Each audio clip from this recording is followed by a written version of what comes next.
Namaste, Masha here. Welcome back to my channel. I am filming this video today to share my plastic tarot decks with you. Yes, the tarot decks that were printed on plastic cardstock.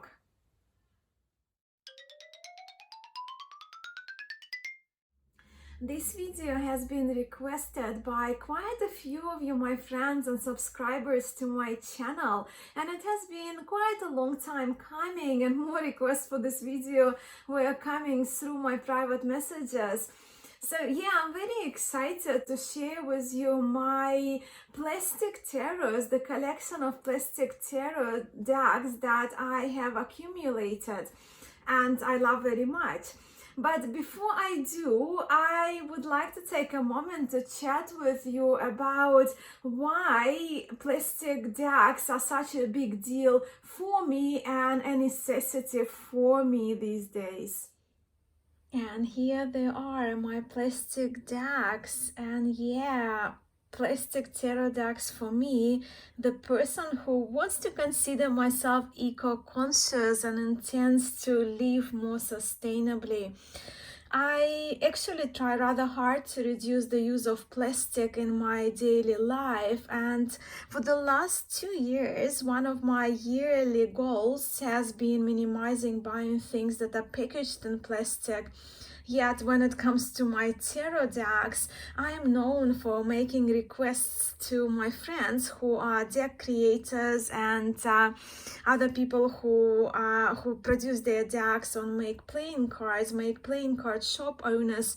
I keep making those requests for them to make their decks available in plastic cardstock, the decks of course that I love and I want to have.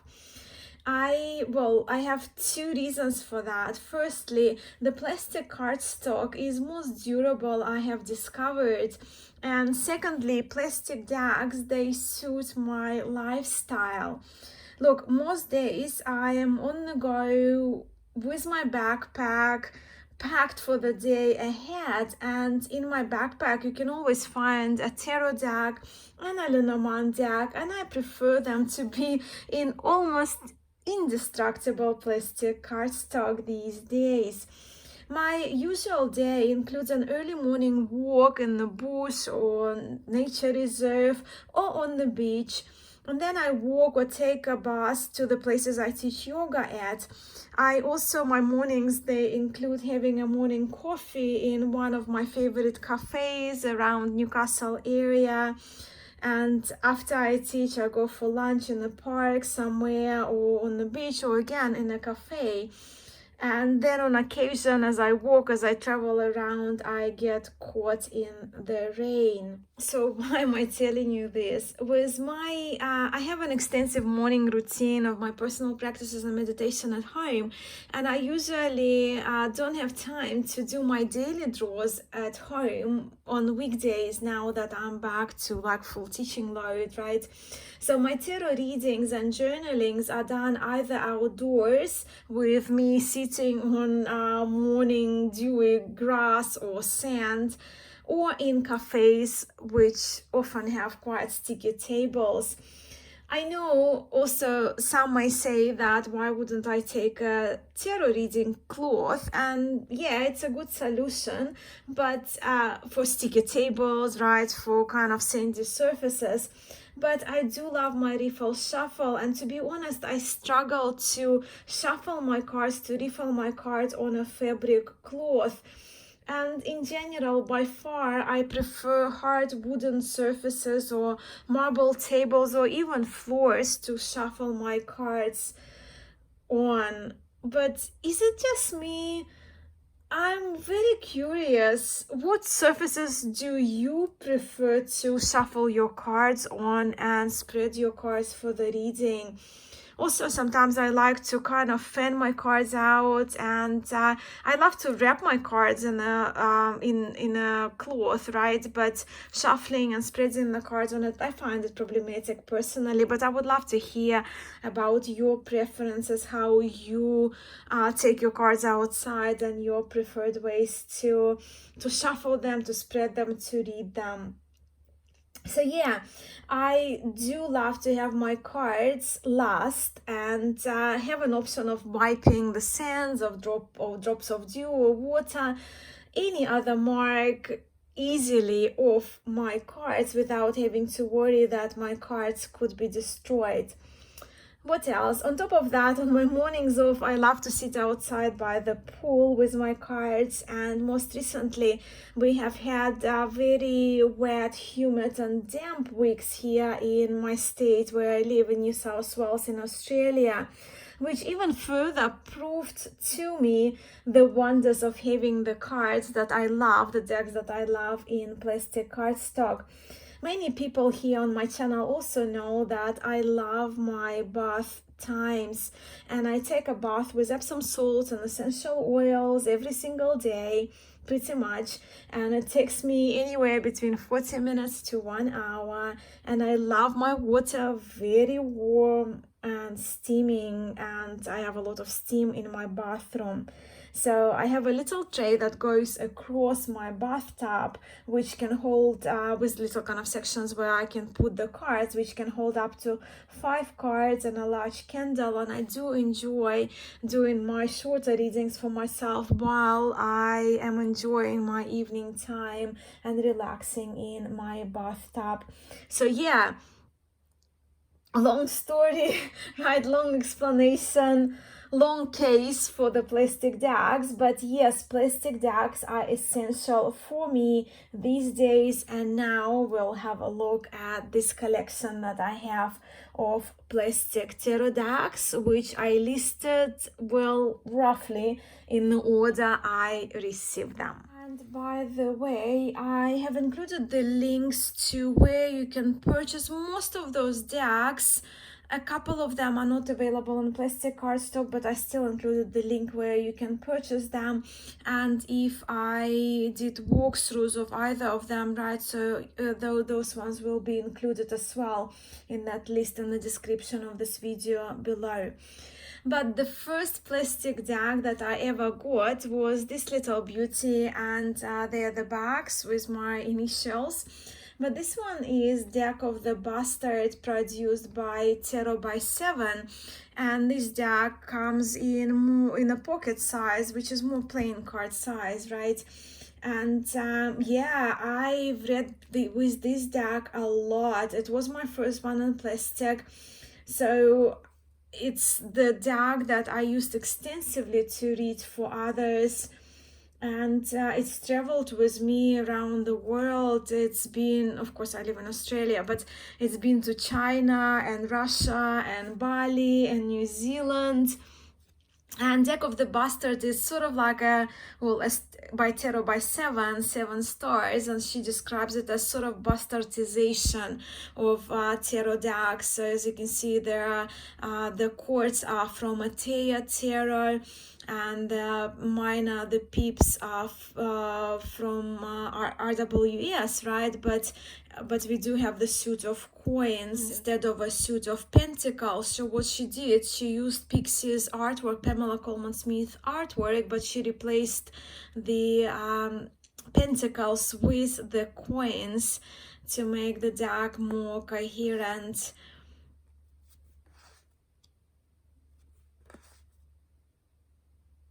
I love the sun and the moon card here, which also come from, of course, from Atea Tarot.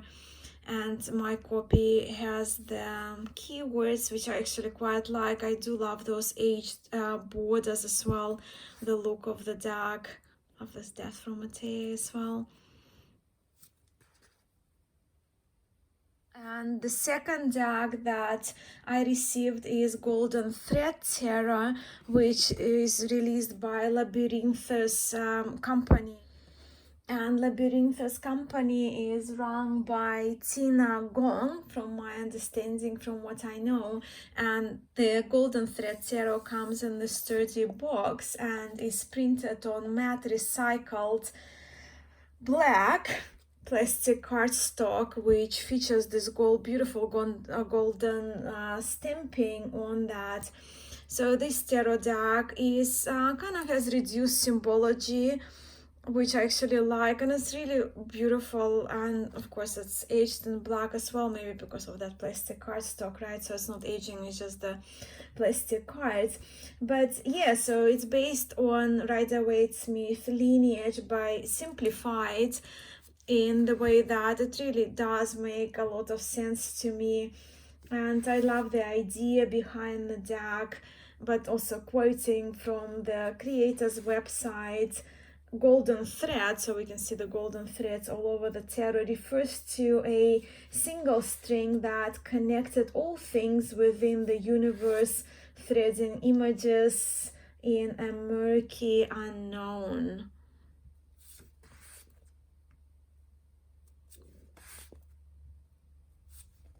And the cardstock is nice and thin, but all of the, I mean, I love plastic cardstock, they shuffle like a dream. And the third plastic deck that I had from my memory, again, it's kind of roughly, it's all from my memory in the order I received them, was the CS Terra, and I have a matching tin for that by Conrad Steyn, and this deck is available from Make Playing Cards.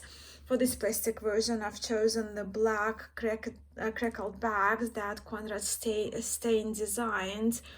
This one, well, yeah, this one is definitely one of my favorite RWS decks out there, and Conrad made it so beautiful with those crackly backgrounds and the saturation that he chose. And this tarot is very much up my alley. I love this one, and he kept Pixie's calligraphy, which I really appreciate. So this one is available from Make Playing Cards, so the plastic cardstock is delightful as well. Okay, moving on to this deck, I don't know if it's still the case and whether the images of this deck are available for personal use, but at the time I downloaded the files, Cheska Porter, the artist of the Greenwood, of the original Greenwood Sierra, had the images of this deck available publicly for personal use only. And one of my friends told me of them, so I ended up making this tarot in plastic for myself through Make Playing Cards, and it really is one of a kind. And this deck is one of my most special nature-based kind of shamanic tarot decks that I really treasure.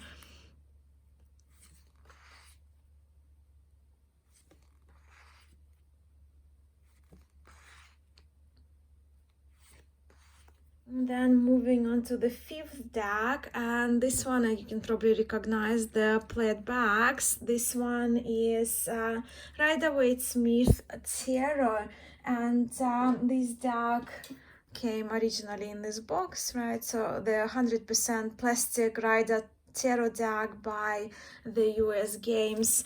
The cardstock in these cards is very, very thin, and they really shuffle really beautifully, and from my experience, nothing sticks to them. They're really lovely. Well, the saturation, you might say, is rather high in this deck, and I agree, but I don't mind the saturation. As I mentioned, it shuffles fabulously, which I love, and the cardstock is very nice and thin, so it allows the cards to shuffle. But the only thing that I really kind of don't really appreciate very much is the smell of this deck.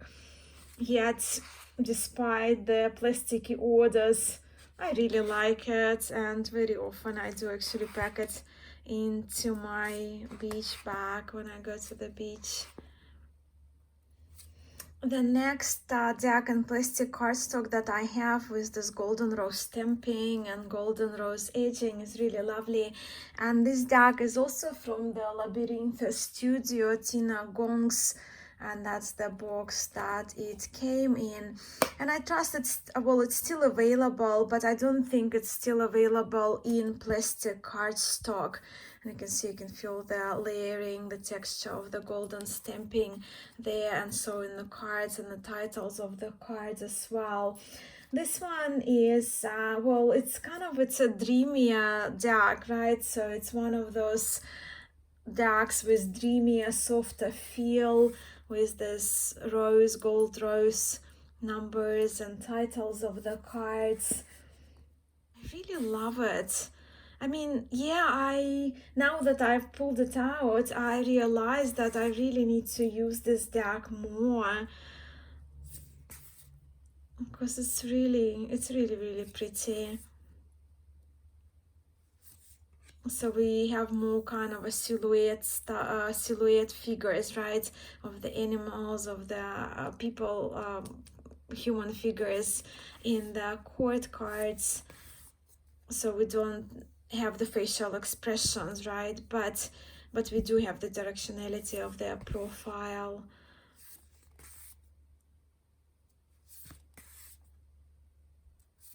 The colors are just so beautiful, and I do really very much love the pips here, although she put more pentacles for the coins, but again, in this particular deck I don't mind that at all.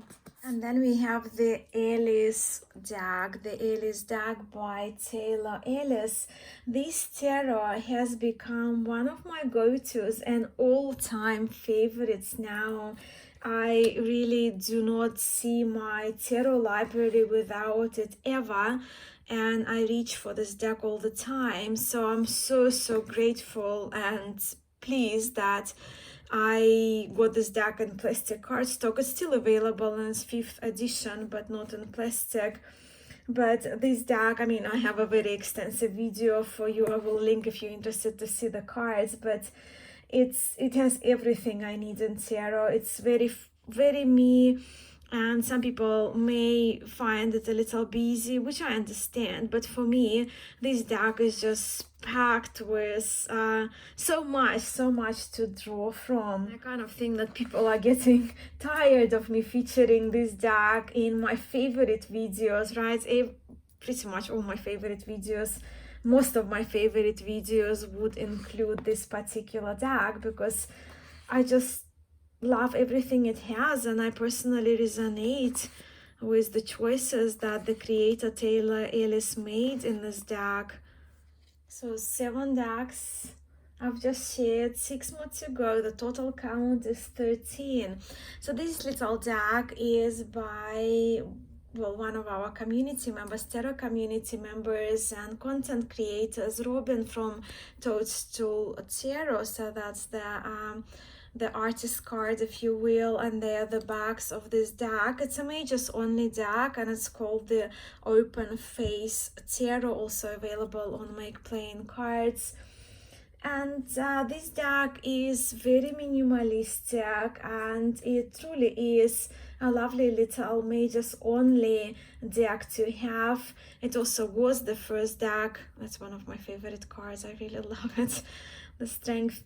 It was the first deck that Robin created, so it's rather special, and he made it available in plastic. And then I have the Pams Old Daggo, so I have a matching tin right to this deck from Make Plain Cards. And this deck again is by Conrad Steyn, the person behind the CS Tarot, which I shared, but I do love those teal, almost like 3D backings. Beautiful, just dreamy cardstock. Yeah, so what Conrad did, he gave Pixie's artwork a little bit more of an aged, antique look, which I love.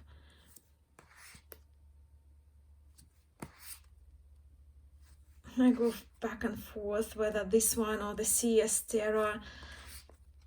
I use them interchangeably, really, but just on some days I feel I prefer this deck, on some days I prefer the CS Terra. I don't know, which do you prefer? I would love to hear from you. But yeah, so Pamela Coleman Smith artwork, calligraphy, done with more antique, aged look, filtering. Moving on to my more recent decks, right? So this one is Salabusca Revisited Tarot, and of course plastic, right? And this one is also by Terra by 7 stars. They are the backings that my copy came in, and my copy again came with the keywords. What 7 stars did, she used the images from the historic Salabusca Terra, which is, well, I guess considered the first fully illustrated deck, right? The first tarot deck with fully illustrated pips. But she adjusted, because Salabusca doesn't really fit neither or Terra de Marseille or RWS or Terra Lineage. It's one of the kind, it's the first of the kind, right? But what 7 stars did, she used the images to fit the structure and I guess the meaning, if you will, of Rider-Waite-Smith Tarot. So just kind of making it to fit Rider-Waite-Smith lineage, and I think she did a wonderful job. And really, to be honest, this deck made Salabusca Tarot a little bit more accessible for me. Of course, it would read differently, but it's just more to familiarize myself with the images. It's it's been a wonderful deck for me to have, and I love how old it looks as well. And the reason why I got the keywords, because I just think it just, I don't know, with her deck, they seem to, for me aesthetically, they look really nice with the images and the cards. Moving on to the last 3 decks of my 13, and this little beauty is called Terra Gelato by Mindy Dunn, who is known as the Artistry of Tarot on YouTube. She's taking a bit of a break, and on Instagram as well. So this is the deck that Mindy, my friend Mindy, created. They're the backs. This deck is inspired by a historic Angela Valla tarot of the late 1800s. And I adore this deck. I only got it at the end of November, and I read with it all the time. It's sweet, it's charming. It features that gelato-like palette, the King of Cups. He looks like a very kind Santa to me, and it's just beautiful. I do have a walkthrough of this deck, and I do have a video where Mindy and I chatted when I asked Mindy questions about the creation of this deck on my channel, which I will link for you. And this deck available on plastic cardstock and in setting smooth standard cardstock on Make Playing cards. So you can see she included her name and the year of production on the 2 of coins. Love the blue little lion-like creature. Stunning moon cards. The Hermit is wonderful, and the Magician has the dice on his table, which means he was very kind to include in this deck. And this deck is tiny. To be honest, when I was buying it on Make Playing Cards, I thought that it would be coming in playing card size, but it's actually more kind of a size of a mini deck, like a Lenormand. So if I use the playing card size deck of the Bastard, so you see this one is way tinier. So it's more as a mini deck, so not a playing card size, but more of a mini deck. And they're the bags, but this is a Thos Terra, and this Thos is borderless, has no titles. And I think it's really lovely to have as a travel little size deck. And I keep coming back to Thos, learning it and then putting it aside. But there is something about Thos Tarot that draws me in, and I really love the images. And my last deck, we're coming here the full circle, right? So my first deck was the deck of the Bastard with the original backs by Terra by 7 that she designed for this deck in a playing card size, to the second copy that I have of deck of the Bastard, and that's my most recent one. I always wanted the fairy backs and I ended up ordering the Terra size version of it. And she does provide like borderless options for the deck, but I don't know, as I mentioned in her decks, I really love this aged feel of the borders. But again, I showed you the cards already. It's a combined deck of Terra and Egyptian, right? Egyptian Terra of the Egyptians, and Rider-Waite-Smith. As you have just seen, my collection of plastic tarot decks is becoming a little substantial, right? But I do love all of those decks, and I don't see them leaving my tarot library anytime soon, if ever, because they're just really special, and they're just so usable, and they're so sturdy and weatherproof, right? So I really do love my plastic tarot decks. I also do have quite a few Lenormand decks in plastic now as well, so if you want me to make a second video of non-tarot decks, please do let me know in the comments below. But yes, in my ideal world, even though I do have quite a few decks in plastic, I would still love to have a few more. And the decks that in my dream world that I would like to have in plastic, well, I love paper very much, but also I do love to have the decks that I can just throw in my bag and don't be precious about, right? So I would love to have a couple of historic Terre de Marseille decks, and maybe a Terre de Besançon historic reproduction, nice sharp crease reproduction in plastic cardstock. So that's my little tarot collection dream world here. Now, I would really love to hear from you. Plastic decks, plastic cardstock, is it a yay for you? Is it a nay for you? What do you think of plastic cardstock? Do you have any decks in plastic? And do you think there is a market for those? I will be looking forward to hearing from you in the comments, as I would really love to hear your opinion, especially that this video has been that most requested video when it comes to deck collections, when I asked around and when people reached to me as well. But yeah, that's all from me for today. Thank you so very much for stopping by and for watching this video. I'm sending much love and light your way. Namaste.